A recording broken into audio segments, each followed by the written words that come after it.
Olá, bem-vindos mais uma vez ao programa dedicado ao direito de consumo. Como é habitual, tenho comigo o professor Mário Frota, quem eu felicito. Professor, mais uma vez, mais um programa, bem-vindo. Começávamos por falar, professor, este programa dedicado ao programa de governo que foi apresentado agora no passado dia 1 de abril. Professor, no que diz respeito ao programa de governo, que apreciação geral é que faz do documento que foi apresentado? As minhas saudações habituais ao auditório, um cumprimento particular ao Carlos Romeira e uma resposta singela. Nós mesmos, antes de se ter encetado a campanha eleitoral, trouxemos à antena um conjunto simples de sugestões e propostas tendentes ao delineamento de uma qualquer política de consumidores.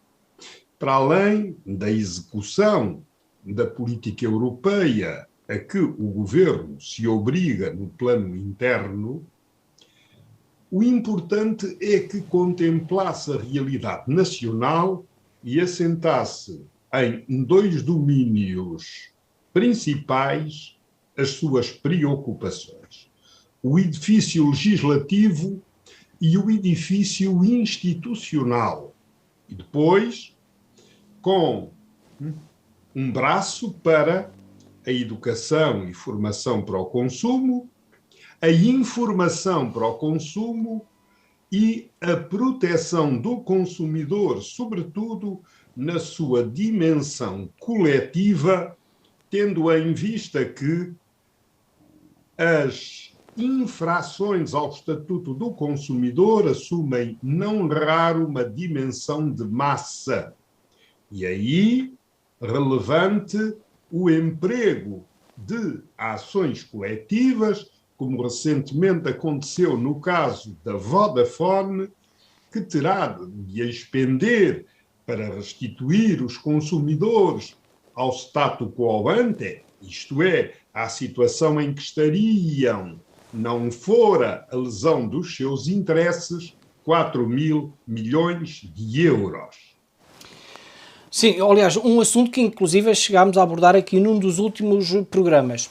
Professor, pegando no edifício, quanto ao edifício legislativo que mencionou, que medidas concretas é que propunha a este respeito? Legislar menos, legislar melhor. Ainda agora, no final do ano, esse é o mal nacional.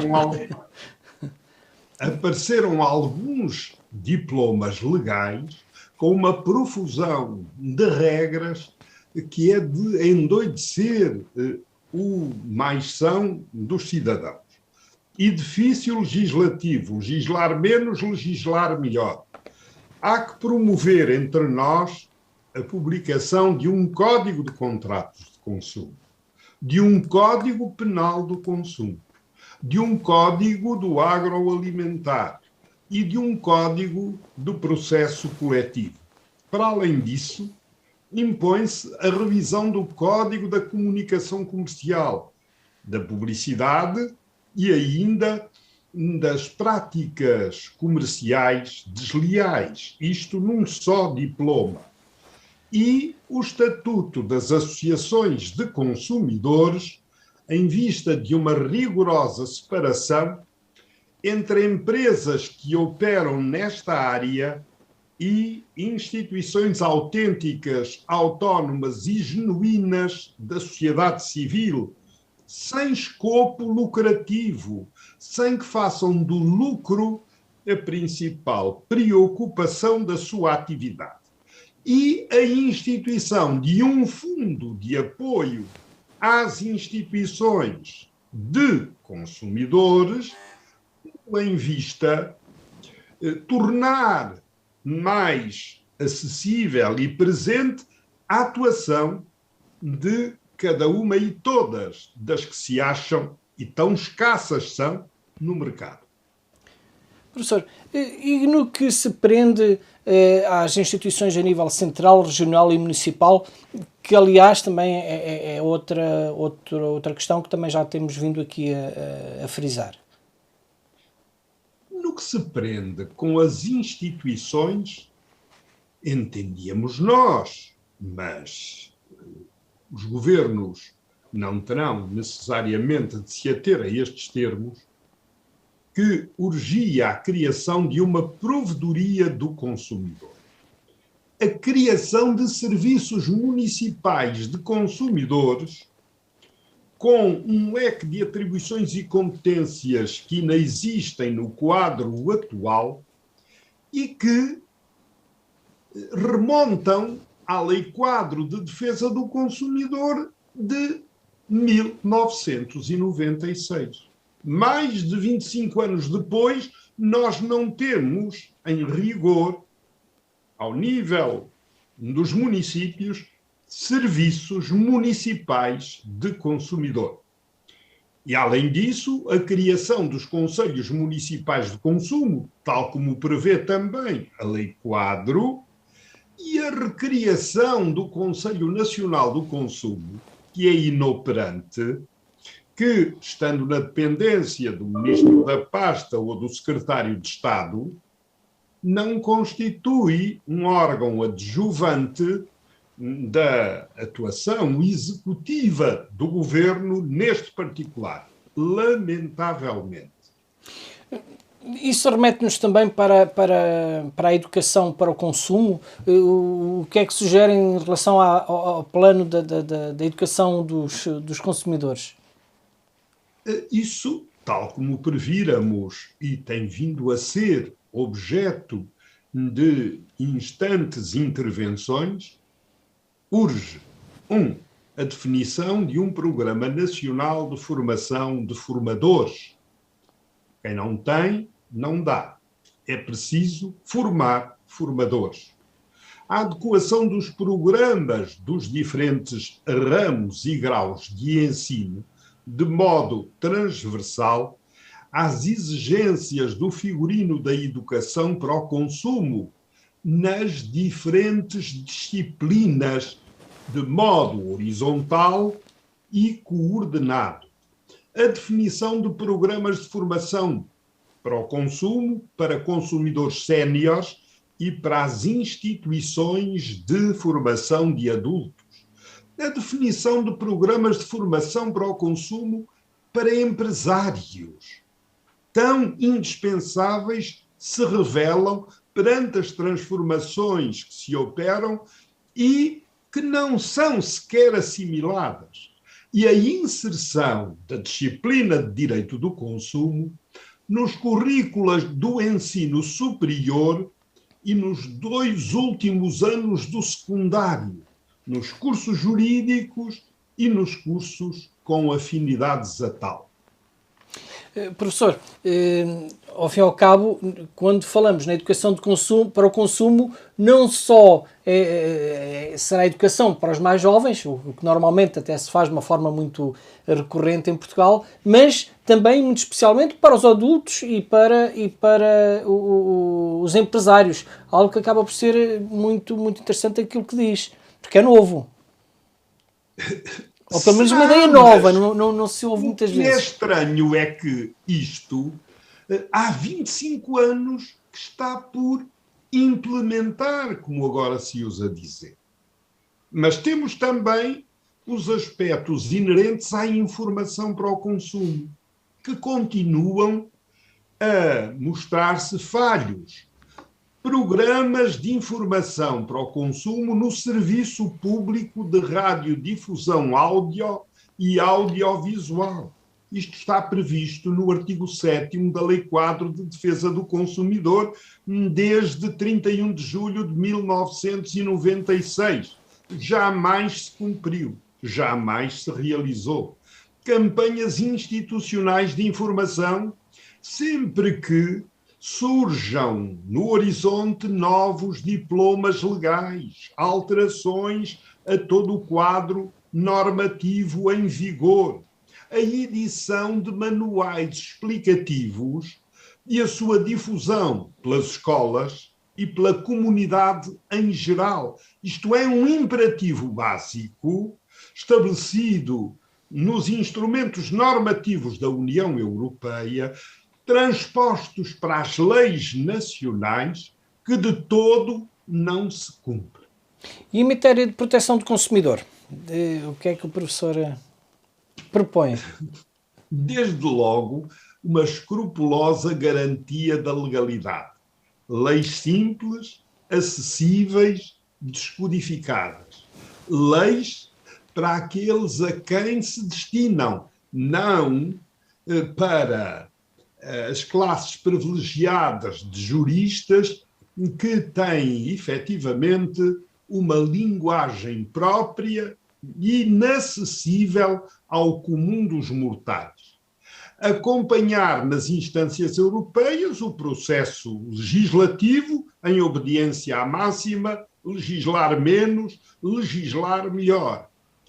Um sistemático expurgo das leis inúteis, excrescentes, sobrepostas, de modo a reduzir este conjunto amplo de normas, para além de se apontar à codificação, tornar menos leis, leis mais condensadas, mais simples, menos dispersas. E depois, nesse aspecto, a instauração, como se disse a outro propósito, das ações coletivas, tendo em vista aquilo a que se usa chamar interesses individuais homogéneos, interesses coletivos, interesses difusos. Professor, quer-nos avançar também em relação à matéria de conflitos, o que propôs? Sim, muito simples. Nós temos, neste momento, em determinados conselhos, julgados de paz, que são órgãos de resolução extrajudicial de litígios, cuja competência obrigatória vai até aos 15 mil euros. Temos, por outro lado, em 6 dos 18 distritos, tribunais arbitrais de conflitos de consumo, cuja competência agora, desde 2016,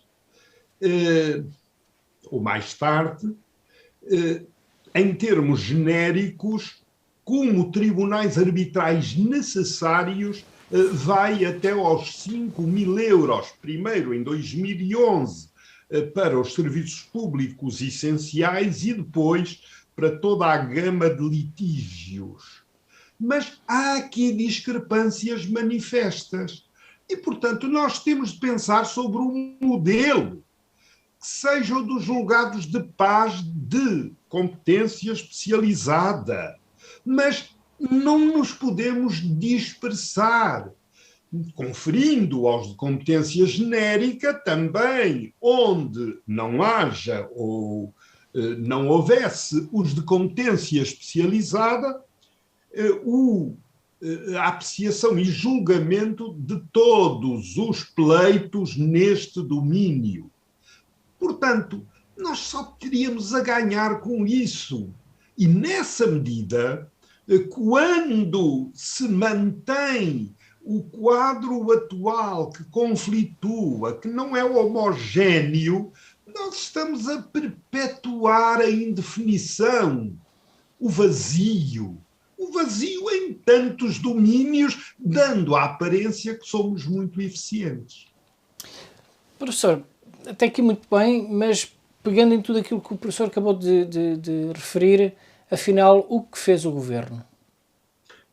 Bom, apresentou em termos residuais um catálogo de medidas, mas algo de híbrido e de aspectos de execução de uma qualquer política que não têm, por assim dizer, um fundo de seriedade. Aliás, 41 anos depois da publicação da primeira lei de defesa do consumidor, o governo diz agora que quer instituir o Sistema Nacional de Defesa do Consumidor e o Portal do Consumidor. Isto é o reconhecimento, numa leitura breve, de que nós não temos verdadeiramente um Sistema Nacional de Defesa do Consumidor, claro, mas um conjunto vago de instituições, tudo ao molho e fé em Deus, e é preciso estruturar isto convenientemente. Em segundo lugar, o governo diz que pretende definir o Estatuto do Consumidor vulnerável, algo que ressuma da nova Agenda Europeia do Consumidor, que foi publicada em 13 de novembro de 2020 pela Comissão Europeia e mais tarde absorvida pelo Parlamento, mas que quer criar também a Comissão das Cláusulas Contratuais Gerais, que foi criada, aliás, por lei de 27 de maio de 2021 e que está por regulamentar há já 8 meses. Depois, quer rever o Código da Publicidade, definindo mecanismos para limitar o contacto de teor comercial com consumidores à sua expressa declaração de disponibilidade nesse sentido. Rever o regime jurídico das ações coletivas. E, como veremos mais tarde, isto é uma imposição da União Europeia, porque está por regulamentar a ação inibitória desde 1996. Transmitir aos consumidores o maior conjunto de informação possível sobre a composição dos produtos agroalimentares. Outra das medidas. Definir e difundir um índice de reparabilidade dos produtos, porque a União Europeia, desde 2017, diz que preferível será reparar que não substituir, para se dar mais vida à vida, dando-se mais vida às coisas, como nós nos habituámos a dizer. É uma forma de sustentabilidade, não é só reciclagem. Exatamente. Mas isto são medidas de mera execução, não são as grandes linhas de um programa, eu direi, de sustentabilidade de cabo a rabo. Depois, garantir a dinamização da rede de apoio ao consumidor endividado, avaliar o quadro regulatório das comissões bancárias, dar continuidade ao reforço dos recursos humanos e materiais da Autoridade de Segurança Alimentar e Económica, acompanhar e aprofundar o livro de reclamações, trazer de novo para aqui o livro de reclamações. Quando se trata de algo que está já sedimentado, consubstanciado, reflete a ausência de imaginação e o quão vago é este sistema. Para além disso, e este programa, criar condições para o alargamento da rede de centros de arbitragem de consumo. Isto é uma medida de mera execução de um plano que jamais se cumpriu. E vão anos sobre anos a esse propósito. Além disso, permitir que as entidades reguladoras determinem, mediante injunção, a restauração da situação anterior à prática da infração, para que não sejam lesados os consumidores. Apostar na promoção de iniciativas de informação, sensibilização e capacitação dirigidas aos mais vulneráveis. Isto tem que figurar no tal Estatuto do Consumidor Vulnerável e decorre, isto foi tirado com pinças da nova Agenda Europeia do Consumidor, de 13 de novembro de 2020, e posto aqui de forma desgarrada. E, por último, continuar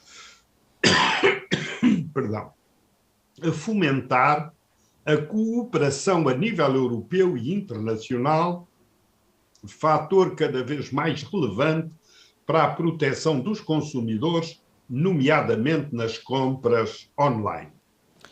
Professor, mas agora, ponto por ponto, entre aspas, que comentários merecem estas medidas propostas pelo Governo? Desde logo, e como medida prévia, no que toca à composição do Governo fora desta órbita, não há, em especial, qualquer membro do Governo a quem incumba de modo visível, como noutras circunstâncias, a pasta da política de consumidores, quer na vertente da promoção dos interesses, educação e formação, quer na da proteção. Sugere um secretário de Estado, por exemplo. Não há secretário de Estado. Mas sugeria que seria necessário haver um secretário de Estado na composição do Governo. Um secretário de Estado deveria ser necessário, porque nós estamos em crise. Em momentos destes, a situação é ainda muito, mas muito mais gravosa. Nós temos 1/3 da população esmagada entre os limiares da miséria e da pobreza. Vêm agora os capitães do comércio de distribuição dizer que não haverá equilíbrio nos preços se não houver uma redução substancial do IVA para os bens essenciais, para os produtos e serviços essenciais, designadamente para os produtos e serviços essenciais de natureza pública, porque a eletricidade continua com o IVA disparado a 23%.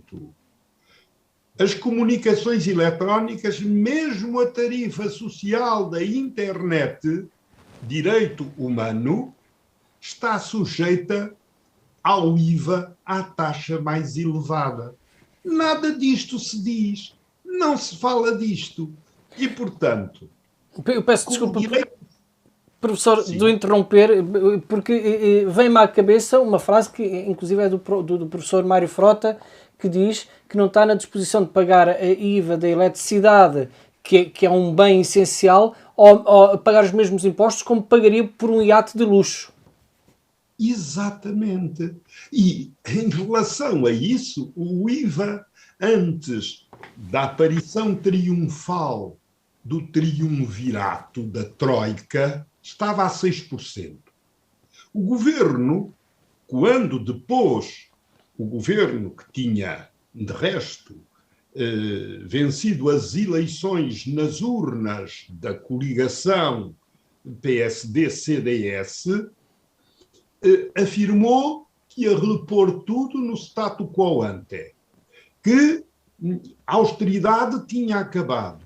Manteve hipocritamente o IVA que subiu de 6% a 23%, isso já lhe convinha, e quando se falou, para além de umas alterações de pormenor que não são rigorosamente nada significativas, e quando se lhes falava disto, tinham que obter permissão de Bruxelas. Mas então, quando o IVA subiu dos 6% para os 23%, não houve permissão. Depois, a permissão de Bruxelas para regressar exatamente ao ponto de onde jamais se devia ter saído. Isto é de uma hipocrisia a toda a prova. Para além disso, em relação ao secretário de Estado, tratando-se de direitos fundamentais, devia haver uma secretaria própria para direitos com esta natureza e dimensão no Ministério da Justiça. Ou então uma secretaria no âmbito da presidência do Conselho de Ministros, como já sucedeu num dos governos socialistas, em que secretário de Estado foi uma figura que já cá não está entre nós, pouco relevante o Acácio Barreiros, que tinha vindo da UDP e depois fez a sua conversão ao Partido Socialista. Professor, no que se prende ao Sistema Nacional de Defesa do Consumidor, que primeira medida o professor poderia propor para a implementação? Curioso será que o governo se preocupe, se é que a asserção nos seus contornos formais não seja algo mais para enganar o pagode, como dizem os franceses, pour épater le bourgeois, em conferir forma realmente ao Sistema Nacional de Defesa do Consumidor, que é algo que em rigor inexiste. Não o temos, pese embora as declarações em contrário que surgem normalmente de banda oficial. Desde há muito, desde sempre. Não há sistema sem associações que arranquem da sociedade civil. Mas, para tanto, urge legislar para que as empresas associação ou as associações empresa, como é ineludivelmente o caso da DECO Proteste, subsidiária de uma multinacional de origem belga, com sede no Luxemburgo, a Euroconsumers S.A., sejam banidas deste quadrante, por forma a que se dê expressão efetiva e real às associações de consumidores autênticas, autónomas e genuínas, fora da esfera de promiscuidades instaladas entre nós. Não se ignore o quanto combate a União Europeia o financiamento das ações coletivas por empresas com interesse manifesto em tais pleitos, como pelos fundos abutres, que espreitam oportunidades desmedidas para se encherem do dinheiro que caberia por direito às contas aos consumidores. Depois, há que criar serviços municipais do consumidor nos municípios, nas autarquias locais de maior expressão. Já nem se exige que se faça isto ao nível das freguesias, como deveria, com efeito, ocorrer, mas nos municípios, para se dar cumprimento àquilo que a lei refere. Os conselhos municipais de consumo, tal como a lei o prevê há mais de 25 anos, e que só a Câmara de Famalicão, de modo displicente, terá, na realidade, constituído sem consequência, afinal. Mas os conselhos municipais de consumo não existem nos 308 municípios realmente de norte a sul do país. E há que articular uma efetiva rede das entidades reguladoras. Há que fazer com que isto funcione em rede, porque é de entidades com responsabilidades particulares em segmentos sensíveis do mercado, por forma a que haja um mínimo de articulação, de harmonia, de rigor. Conselho Nacional do Consumo, que não existe praticamente. Existe de direito, de jure, como se diz, mas de facto não funciona. Não funciona. Reuniu uma vez em 5 ou 6 anos, uma ou duas. Há que reformular os tribunais arbitrais de conflitos de consumo, como se assinalou. Há que instituir, em nosso entender, há que voltar a uma comissão de apreciação das contraordenações em matéria económica, que o senhor José Sócrates aboliu em 2007 com o programa de reforma da Administração Central do Estado, que foi absolutamente ineficiente e que deu poderes aos órgãos máximos de cada uma das autoridades para a seu bel talante, cada uma por si, de modo desadequado e desarmónico, instituir ou aplicar as coimas que lhes aprovesse. É preciso que tudo isto se faça para haver a menor base de rigor numa política de consumidores. Não perceber isto é estar a leste de todos estes problemas. Professor, e que comentários merece a constituição de um Estatuto do Consumidor vulnerável?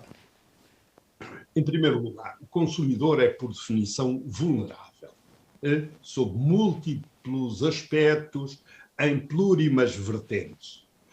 Ora bem, isto é um propósito, afinal, da nova agenda, do novo plano quinquenal de ação, que, com a chancela da Comissão Europeia e a absorção dos seus termos pelo Parlamento Europeu e pelo Conselho, veio a lume em 13 de novembro de 2020, para vigorar, tanto quanto se nos afigura, de 2021, no início do ano passado, até 2025, na sequência dos planos de ação que, desde 14 de abril de 1975, a então Comunidade Económica Europeia instituiu.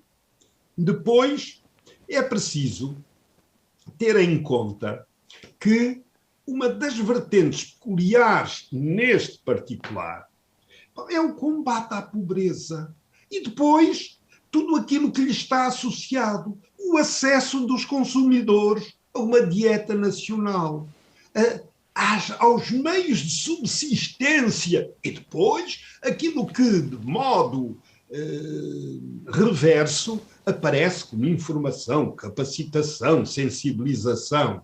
Aliás, se nós compulsarmos o programa que a União Europeia trouxe a lume a 13 de novembro, a nova Agenda 2020, verificaremos que lá está tudo e estão definidos os grupos de consumidores vulneráveis, dos idosos, aos deficientes, aos menores, às pessoas sem capacidade financeira. Está lá tudo literalmente expresso. E há um conjunto de medidas apontadas para execução que é indispensável se observem. O governo não tirou nenhum coelho da cartola. Só peca esta iniciativa por tardia, porque nós nem sequer, em termos de política de consumidores, navegamos à vista. Isto é um mare-magnum, é um oceano de logros. E seria indispensável que se pusesse termo a isto, por uma questão de dignidade, por uma questão de respeito pelos consumidores que todos somos. Professor, não se trata, ao fim e ao cabo, não se trata apenas de ter uma vida com dignidade, mas também da sobrevivência das próprias pessoas, porque falamos também de consumo de bens de primeira necessidade e essenciais para isso. Aliás, a seguir o verão está aí à porta, mas a seguir ao verão há de vir depois um novo inverno e com a mais que anunciado aumento da energia, possivelmente algumas famílias poderão ter grandes dificuldades. O que, aliás, nos remete para a tal comissão das cláusulas abusivas que aqui já falámos, e eu gostaria de perguntar, professor, que novidades traz o programa de governo neste sentido? Bom, o que é estranho é que o governo fala em criar a comissão das cláusulas contratuais abusivas, quando, no fundo, a comissão foi criada, como incidentalmente se disse, por lei, a lei, eu cito de cor, 32/2021, de 27 de maio, e deveria, por força de lei também, estar estruturada e instalada 60 dias depois, isto é, a 26 de julho de 2021, para que a 25 de agosto, tal como a lei original o previra, entrasse em vigor em todo o seu esplendor aquele normativo que era, recordo às pessoas, saudado como vai pôr-se fim às letras miudinhas, num equívoco que também foi explorado de forma menos consequente. Ora bem, quando o governo aparece agora a dizer que vai criar a Comissão das Cláusulas Abusivas, o governo é omisso. O governo está há 8 meses para regulamentar e nem sequer é, em nossa opinião, justificação o dizer-se que o governo esteve em marcha lenta depois da dissolução do Parlamento, porque o Parlamento foi dissolvido nos últimos dias de dezembro do ano passado. E julho era o mês limite para que o anterior governo, aliás, que se veste das mesmas cores, ter posto cá fora a Comissão das Cláusulas Abusivas. Professor, a revisão do Código de Publicidade também é uma das grandes medidas anunciadas neste programa. Afinal, isso trocando por miúdos, quais é que são, de facto, o que é que, de facto, de concreto aí se adivinha?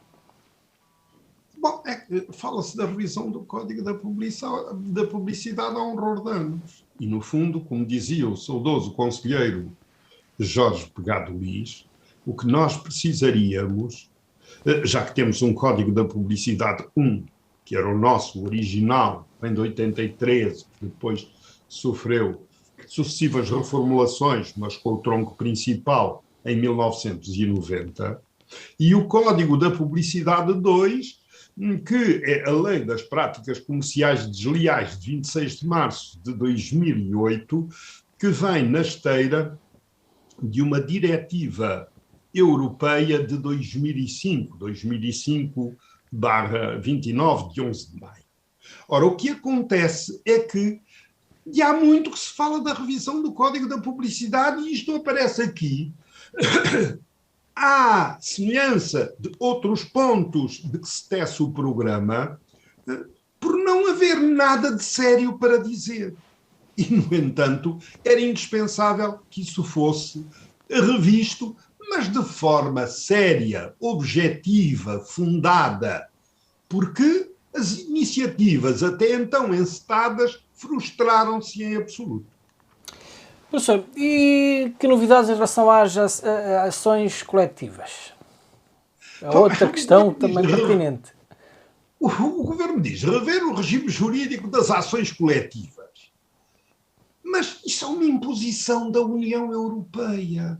Aliás, os sucessivos governos nunca regulamentaram a ação inibitória que recobria já entre nós as duas vertentes, a vertente inibitória em sentido estrito e a vertente reparatória. Não temos agora tempo para explicar o que isto é, mas algo que nunca foi regulamentado desde 1996. Lembro-me que Vera Jardim, as sucessivas propostas nossas, mostrava efetivamente, enquanto Ministro da Justiça, a sua relutância em mexer numa coisa que era de suma importância e que revelava a falta de consciência cívica de quem assume posições de tutela de um determinado domínio, como era a pasta da justiça, tão relevante entre nós. Portanto, quando o governo vem, no programa de governo, dizer que vai cumprir uma diretiva europeia e está obrigado a fazê-lo, normalmente nunca faz a tempo e horas, até 25 de dezembro deste ano, mas isto já vem de 25 de novembro de 2020. É porque não tem nada para pôr no programa. Isto é outra ilusão, lamentavelmente. Professor, ainda há outro ponto muito interessante que até acaba por indiretamente nos dizer respeito a ambos, eu já explico porquê, que é a história da composição dos produtos agroalimentares. Eu lembro-me de há uns anos atrás nós termos estado juntos em Bruxelas, a convite do nosso amigo o Dr. José Inácio Faria, que na altura era eurodeputado, e já ele nessa altura falava de medidas que vinham de Bruxelas neste sentido. Só agora é que temos isto contemplado no programa de governo? É que se diz, fala-se da informação acerca da composição. Isto está em sucessivos regulamentos europeus. O que falta é uma política de informação, uma política geral de informação. E voltamos aqui a dizer o mesmo. Falar de informação acerca da composição dos produtos agroalimentares é não ter nada para dizer, porque, na realidade, aquilo de que carecemos é de um código do agroalimentar que funde num só instrumento diretivas, regulamentos, leis nacionais e um plano global de informação ao consumidor que privilegie também essa vertente. E isso não temos, porque somos avessos a coisas sérias, efetivas, consequentes. O nosso tempo é limitado, mas nós não podemos deixar mesmo assim de também focar o ponto que remete para o índice de reparabilidade de produtos. Afinal, o que será isto, professor? Bom, o que quer isto dizer é que vai, na verdade, tentar-se apurar produto por produto daqueles de uso corrente que tem, por assim dizer, um tempo de vida corrente limitado. Eu lembro-me, por exemplo, da situação do smartphone.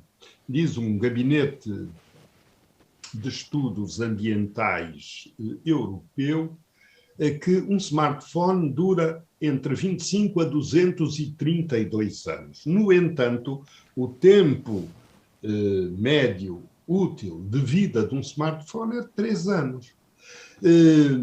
A União Europeia já encetou um sem número de medidas que têm por base considerações do estilo em relação a máquinas de lavar roupa, a máquinas de lavar louça, a outro tipo de estilo de eletrodomésticos, e estabeleceu tempos médios de vida para peças, para sobressalentes de 10 anos, noutros de 7 anos. Isto que devia ser uma medida pontual da introdução de uma política de consumo sustentável, é o mesmo do que dizemos anteriormente. É nada ter para dizer entre os grandes eixos da política e medidas de execução e aspectos específicos de execução que são alçados aqui como se preenchessem os grandes planos. Isto é, mais outro logro com efeito deste programa de governo que a nenhum modo serve os objetivos da massa de consumidores, da comunidade de consumidores nacional, que vive efetivamente agrilhoada entre o descaso e a ineficiência revelados pelo governo e a sua pobre condição de não se poder manifestar e de estar aquietada por esta força imensa que sobre todos se exerce, sobretudo sobre os de menor condição. Não nos esqueçamos que o salário mínimo está preocupantemente a atingir os médios, ou por outra, os valores médios do salário médio, o que é realmente um retrato do país em que nos transformamos. O professor falou aí no exemplo do telemóvel, e não só no telemóvel, mas de uma forma geral em todos os produtos informáticos. Também existe outra componente que é o software, ou seja, esse início também remete para o software, não é só o tempo útil do telemóvel, mas também tudo aquilo que o faz funcionar, não é, professor? Absolutamente. Isso resulta já, sobretudo, de uma resolução do Parlamento Europeu de 20 de novembro de 2020. Há uma anterior que já se ocupava disso e que remonta a 4 de julho de 2017. Depois essa não é de 20, com rigor, estou a citar de cor, é de 25 de novembro de 2020. Aliás, não nos esqueçamos que a Apple, por causa de sistemas operativos em que deixou de calças nas mãos os consumidores, foi condenada, por virtude disso, a 25 milhões de euros há 2 anos, em França, exatamente porque deixou, com alterações introduzidas, desatualizados os softwares, o que levou a que os consumidores tivessem no limite de comprar novos aparelhos. Professor, e a propósito da rede consumidor endividado? Bom, isto é mais uma medida executiva e, com efeito, nessas circunstâncias, o que urgia é que, de norte a sul, do litoral ao interior, de Vila Real, ou acima de Vila Real, a Vila Real de Santo António, da Figueira da Foz, a Figueira do Castelo Rodrigo, como nós usamos dizer, houvesse uma rede instalada. Estas coisas estão aqui nas universidades, num serviço e tal. Há uma dispersão de meios e uma atribuição tão insignificante de meios a instituições já instaladas que não se me afigura que se colha grande coisa daqui. Lá está. Isto não é uma grande medida. Isto é uma medida de execução. Quando uma instituição recebe por ano e meio de intervenção neste particular uma subvenção de 32 mil euros, isto rateado pelos anos ou pelos meses do ano e meio, isto não dá para cobrir a coroa de um dente. Portanto, isto reflete bem que se dizem estas coisas de modo atrabiliário, de forma menos consequente e, lamento dizer, de forma menos séria. A res pública, as exigências do serviço público, das missões de serviço público, exigirá, de certo, uma outra postura, uma outra atitude. Professor, ainda há aqui 2 pontos os quais não podemos deixar também de ser comentários. Um deles é sobre as comissões bancárias, que acabam por nos esvaziar os bolsos. Aliás, não é preciso, nós podemos até nem ter dinheiro, nós sem fazermos nada podemos ficar a dever dinheiro ao banco sem qualquer ação nossa. O que temos a dizer sobre isto? Bom, eu creio que estes aspectos que são relevantes são também algo residual e são minudências. Aliás, isto deveria competir não ao governo, mas ao regulador.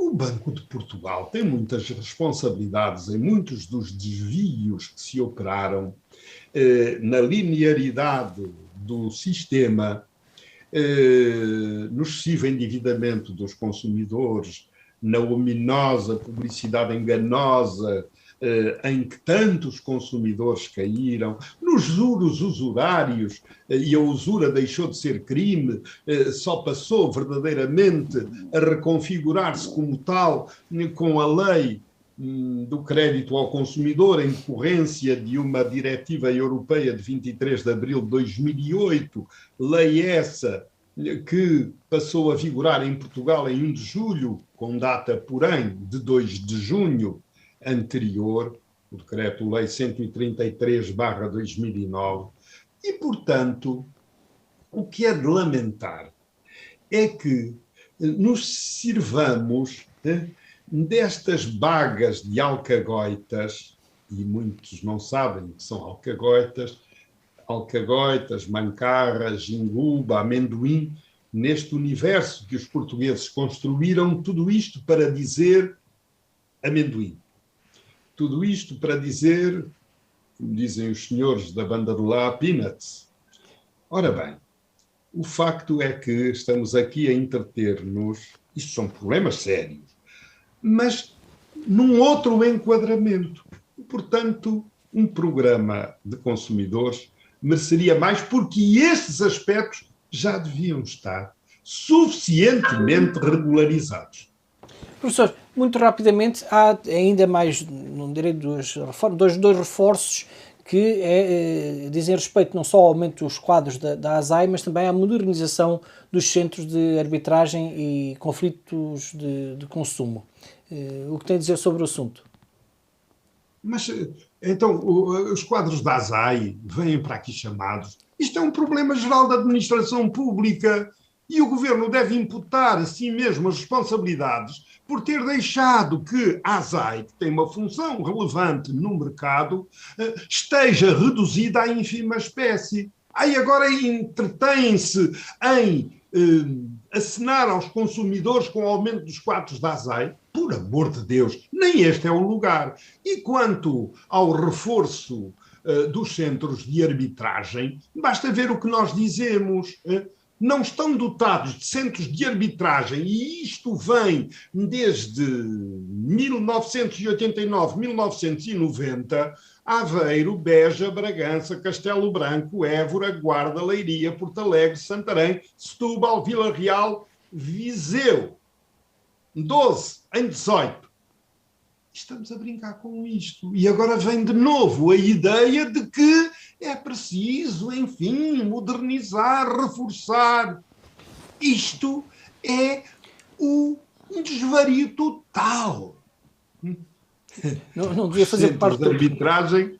E os centros de arbitragem estão reduzidos à ínfima espécie. Vamos ver quais são os seus quadros. E aquilo presta um serviço relevantíssimo, mas precisam de ser equacionados no âmbito da reforma dos organismos de resolução extrajudicial de conflitos e de conflitos de consumo em particular.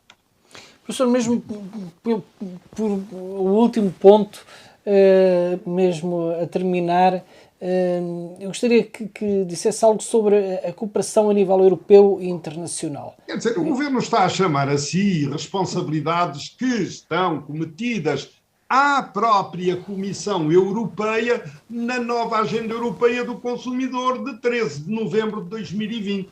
Por amor de Deus, deixem de fazer efetivamente a festa com a sanfona alheia. Isto não tem justificação nenhuma. Evidentemente que o governo português, o Estado português, não é imune à cooperação e até pode ter um papel relevante, se for sério, no que tange à comunidade de povos de língua oficial portuguesa, ou à comunidade de países de língua oficial portuguesa. Mas isto chamou, por virtude do comércio eletrónico e dos problemas que traz, a Comissão Europeia chamou a si a condução destas políticas.